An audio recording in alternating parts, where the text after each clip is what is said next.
The startling truth. The moment you awaken spiritually, the first thing you may feel is not power, not peace, not purpose, but paralysis. You believed that once you tapped into a deeper truth, once you opened your eyes to the invisible forces that govern this world, you'd be on fire. You expected to burn with clarity and blaze with purpose. But instead, something strange happened. You became still, you became quiet, and if you were honest, you'd say you became confused, demotivated. Why? Because true awakening does not fill you with what the world calls motivation. It strips you of it.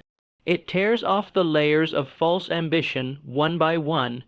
It peels away the lies you believed about success, about status, about who you thought you had to become. It is not gentle, it is surgical. It cuts deep into the very roots of your desire and says, "Let us examine this." The dreams you once chased now feel foreign. The ambitions you once worshipped now seem hollow, and that is not failure, that is not laziness, that is the beginning of real clarity. You are not lost, you are being recalibrated. You see, before awakening, your fire was lit by the opinions of others. Your drive came from comparison. You looked to the left, looked to the right, saw who was ahead of you, and that's what made you run.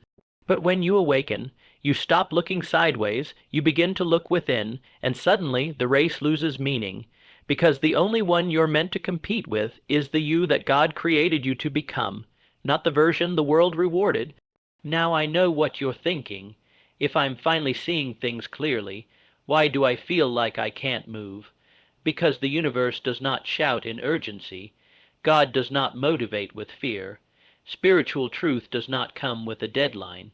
It invites, it calls, it waits, and this waiting, this silence, this stillness, it can be terrifying to a mind that was addicted to noise, addicted to chaos, addicted to the illusion of progress. And so, the ego screams, "You've lost your edge," but in truth, what you've lost is your cage.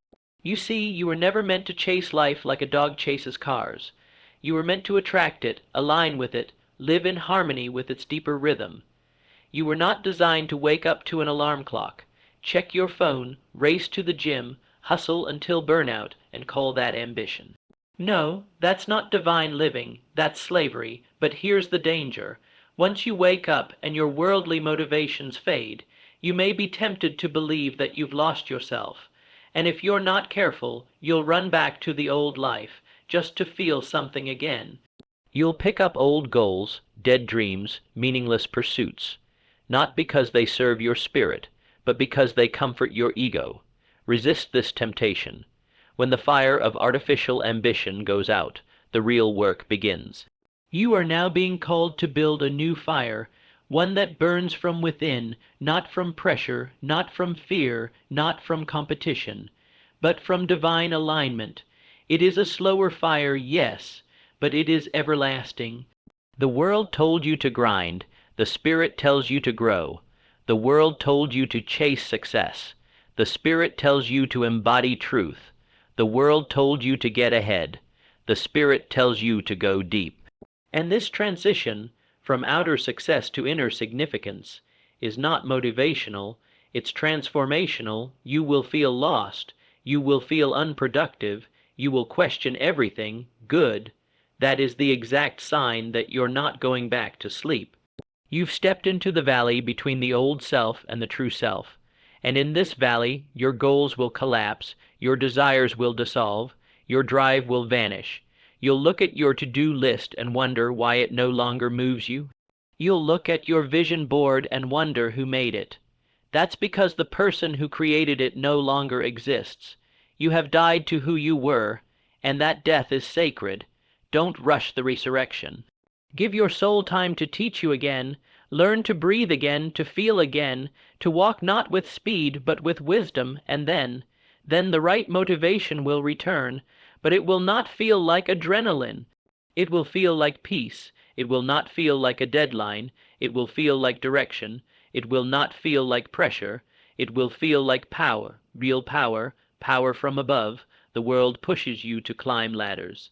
The Spirit leads you to build foundations. The world says, be somebody. The Spirit says, know that you already are. Do you see the difference? It's not that you lost motivation, you lost false motivation. And that is progress, that is freedom, that is awakening. Now here's the secret. When your actions are no longer driven by fear or shame or comparison, they become pure. They become magnetic. You no longer act to get somewhere. You act because you're already aligned, and what you create in that state, the books you write, the businesses you build, the art you express, the money you earn, the people you touch, that becomes sacred. Because it was born from truth, not trauma. It was born from vision, not vengeance. But until then, you must be willing to sit in the space where the old you has died and the new you has not yet arrived. You must be brave enough to do nothing and trust that something holy is happening anyway, because something is. Your soul is reorganizing your destiny. Your spirit is reordering your desires. Your future is being rewired, not to repeat what you've done, but to reveal who you are. The fire will come back, but it will not consume you. It will empower you. It will not burn you out. It will burn away what no longer serves you. It will not scream in your ear. It will whisper in your spirit.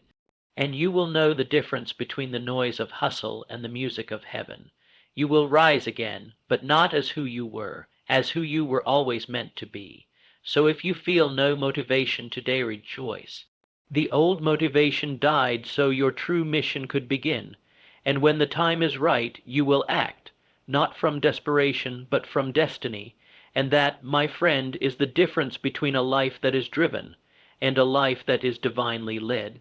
Let me know if you'd like background music cues, subtitle script, or a shorter version for YouTube or Instagram. Because the moment you begin to understand this shift, you stop trying to force outcomes. You stop trying to manipulate time.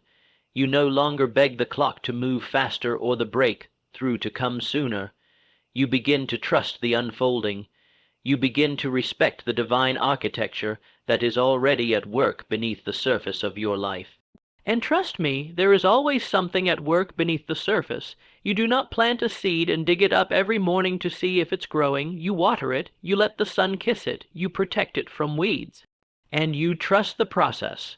Why then, when it comes to your destiny, do you panic when progress isn't visible? Because your conditioning told you that growth must always be seen to be real, that success must always be shared to be valid. But that is the lie that spiritual awakening exposes. True power, true transformation, true mastery. It begins where the world cannot see. It begins in silence. It begins in solitude. It begins when you are no longer motivated by praise, no longer discouraged by criticism, no longer attached to applause. And that's where most people quit, because that place is uncomfortable. It is unfamiliar. It is empty and yet strangely full, and in that empty fullness you are being shaped. This is the sacred pause, the holy stillness before divine momentum. A moment where you are being rewired to want less, so you can attract more, not more possessions, but more meaning, more direction, more alignment with the version of yourself that was imagined by God Himself before you took your first breath. You see, spiritual awakening forces you to reevaluate every desire. You once wanted the mansion, but now you ask, what am I building that will outlive me? You once wanted the spotlight, but now you wonder, where can I serve unseen? You once wanted to be rich, but now you ask, how can I be truly free? This is not a loss of ambition. This is the birth of purpose, but it doesn't come in lightning bolts or loud applause. It comes when you're sitting in the quiet, when your calendar is empty, when your phone doesn't ring, and you start to notice the stirrings of something new, a new question, a new hunger, a new voice. Not the voice that screams for success, the voice that calls you home, and once you hear that voice, truly hear it, you cannot go back. You cannot hustle like you used to. You cannot grind like you used to. Because your soul is no longer satisfied by surface-level victories. Your spirit refuses to be bribed by shallow winds. You are being pulled by something deeper, and that pull will not always come with fire. Sometimes it comes with fatigue, sometimes it comes with confusion, sometimes it comes with the strange feeling that you're meant to do something big, but you don't yet know what it is. That is the tension between awakening and action. And it is not punishment, it is preparation. You are being positioned, and what's coming is not another goal to chase. It's a mission to fulfill. It's not another mountain to climb. It's a higher perspective that will show you the mountains were never the point. The view from the top was never about height. It was always about clarity. But clarity comes only when you stop running from silence. The world says, stay busy. The Spirit says, be still. The world says, push harder. The Spirit says, go deeper. The world says, do more. The Spirit says, become more. So let yourself become, let yourself unfold, let yourself be emptied of everything that was never truly yours, because until you are empty, you cannot be filled with what is eternal. And when you are finally filled with that, when your motivation comes not from fear of being average, but from the fire of divine purpose, then and only then will you move with unstoppable force. But it will not look like motivation. It will look like mission, and mission never burns out. Mission does not chase. Mission creates. Mission does not compare. Mission conquers. Mission does not beg for validation. Mission is born from conviction. And that conviction is what will make you rise again. But when you rise this time, you won't be the same. You won't move to impress, you'll move to impact. You won't speak to be heard, you'll speak to heal. You won't work to earn your worth, you'll work because you know it. And that knowing is the foundation of power that cannot be shaken. Not by delay, not by failure, not by doubt, because this is no longer about motivation. It's about movement, a movement born in silence, a movement born in surrender, a movement born when you stopped asking, what do I want, and started asking, what was I created to give? And when you begin to live from that place, you become a different kind of force. Quiet, steady, undeniable. You begin to walk through life with eyes open, heart open, hands open, not rushing, not forcing, but flowing, and commanding everything meant for you to find its way into your life. Not because you chased it, but because you aligned with it. And once you've aligned, once you've truly stepped into that current, the game changes. The laws that governed your former lie, urgency, competition, striving, are replaced by a new order, a higher rhythm. You begin to understand that what is yours does not need to be chased, only received. And this receiving requires something rare in today's world: stillness, surrender, and spiritual stamina. You no longer rush the seasons. You no longer demand that harvest come before the soil is ready. You don't fear the quiet because you know the roots grow deeper in silence than they ever could on the surface. And when the fruit does appear, it is not shallow, it is not fragile, it is not fleeting. It is the product of divine timing and divine obedience, obedience to the call within you that says, go here, speak now, wait, let go, begin. Not because it makes sense to your mind, but because it resonates in your soul. This kind of guidance does not fuel ego. It kills ego, and what a glorious death that is. Because once ego dies, so do all the fears that kept you small. Fear of failure, fear of judgment, fear of being unseen. You no longer need to be seen. You only need to be true, and the truth of who you are. That truth is not motivated by shallow victories. It is stirred by legacy, by eternity, by the knowing that you were sent to earth not to take up space, but to shift the atmosphere around you. You are not here to fit in, you are here to fulfill, but fulfilling your calling isn't always exciting. It's not always fast. It's not always glamorous. Sometimes it looks like still waters and empty calendars. Sometimes it feels like wandering, but even the wandering has purpose. Even the wilderness has instruction, because God does not waste seasons. People do. People waste the in-between because they mistake it for punishment, when it's really preparation. You were not forgotten. You were being formed, and when you realize that, you begin to see that your lack of motivation was not weakness. It was wisdom. Your soul knew that the old path could no longer support the new assignment. Your spirit understood that the next chapter could not be written with the same pen, so the pen was taken from you, and for a time all you could do was sit and wait and trust. That's where many give up. That's where they run back to noise, to validation, to busy work, to goals that numb the ache of not knowing. But the ones who stay, the ones who sit with the stillness, they emerge different, not louder, but more certain. Not frantic, but focused, not desperate, but deeply aware that they carry something eternal, and when they move they don't just influence people, they alter atmospheres, because they are no longer reacting to life. They are responding to a higher call. This kind of power cannot be copied. It cannot be taught in a course or found in a book. It must be lived, suffered, waited for. It must be forged in silence, where the soul is stripped, and only what is eternal remains. And it is from that eternal center that everything begins to move again. Slow at first, a whisper, a stirring, then a prompting, then direction not forced, but flowing. And when the action returns, it's not like before. It is not chaotic, it is not urgent, it is intentional. You do not act to feel worthy. You act because you are already anchored. You do not act to prove your place. You act because your place was already prepared. And that kind of action has weight. It lands different. It speaks different. It echoes across dimensions because it is connected to something greater than yourself. It is not about career or income or success. It's about impact and obedience and assignment. And your assignment is not always loud. It may not go viral. It may not be celebrated by the world, but it will shake the heavens. It will unlock the destinies of others. It will carry the scent of God.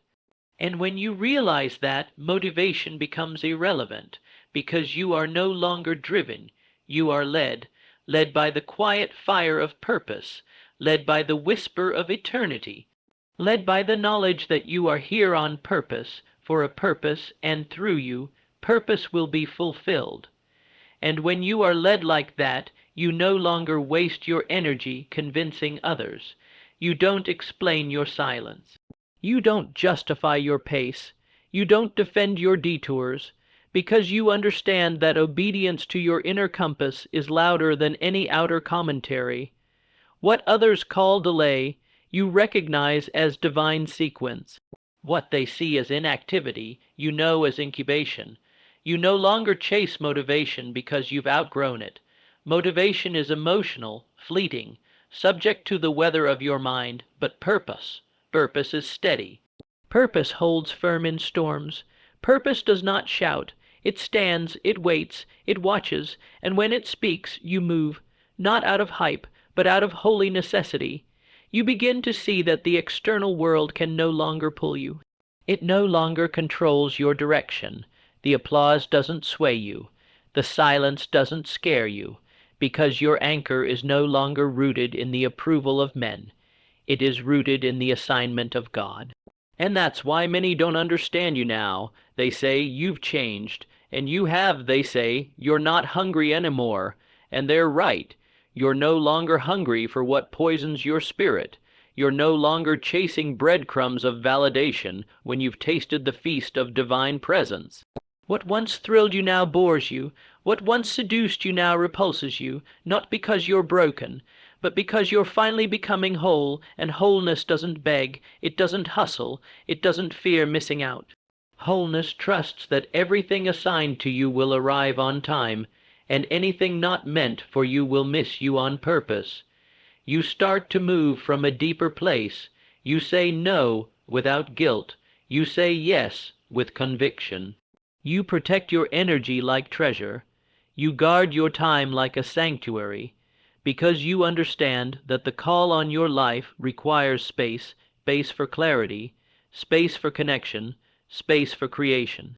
And in that space, miracles begin to move toward you. You don't have to chase them. You just stay ready, aligned, available. That's where real power is born, not in doing more, but in being more authentic, being more surrendered, being more precise in your intentions, more selective with your energy, more ruthless with your boundaries. You are no longer trying to become someone. You are remembering who you've always been. And in that remembrance there is fire, not the fire that burns you out, but the fire that burns away everything false, everything fragile, everything shallow. It clears the way for what's real, and what's real doesn't need to be forced. It flows.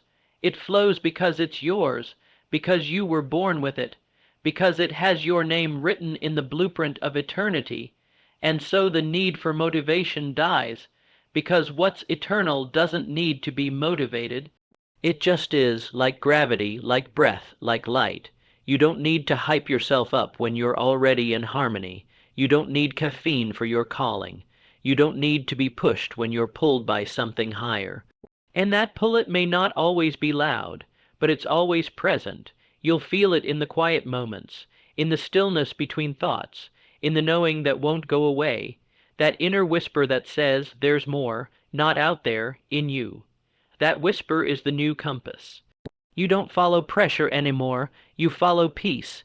If it disturbs your spirit, it's not your path. If it brings you closer to truth, you follow, even if it costs you comfort, relationships, or recognition. Because the awakened soul would rather walk alone in alignment than be surrounded in pretense. And when you get to that point, you become untouchable in the best way, not because you're cold, but because you're clear.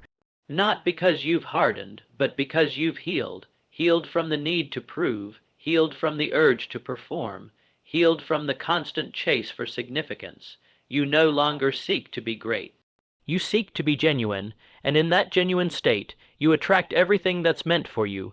People, opportunities, resources, revelations, they find you not because you're chasing them, but because you've become a magnet for what matches your spirit. And you're not in a rush, because divine timing respects those who respect their season. So you honor your season. You let the quiet do its work. You stop trying to skip steps and instead ask, what is this moment asking me to learn, to release, to remember? And when you live that way, you discover that the path was never outside of you. It was within you all along. The road you were looking for the next step, the big breakthrough, the open door. It begins not with hustle, but with humility, with presence, with willingness to wait on the whisper instead of chasing the crowd. Because when you wait on the whisper, you move with authority, not borrowed authority, not temporary influence, but a kind of power that is unshakable because it is so now you understand.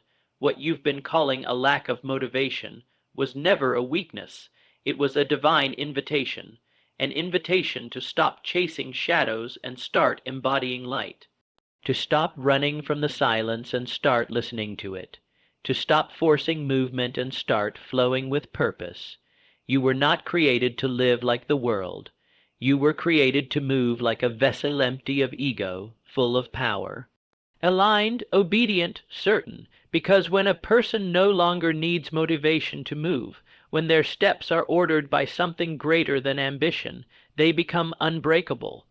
They become unstoppable. They become exactly what this world needs but rarely sees. A human being fully awake, fully surrendered, and fully on assignment. So don't run from this season. Honor it. Don't try to reignite the old fire.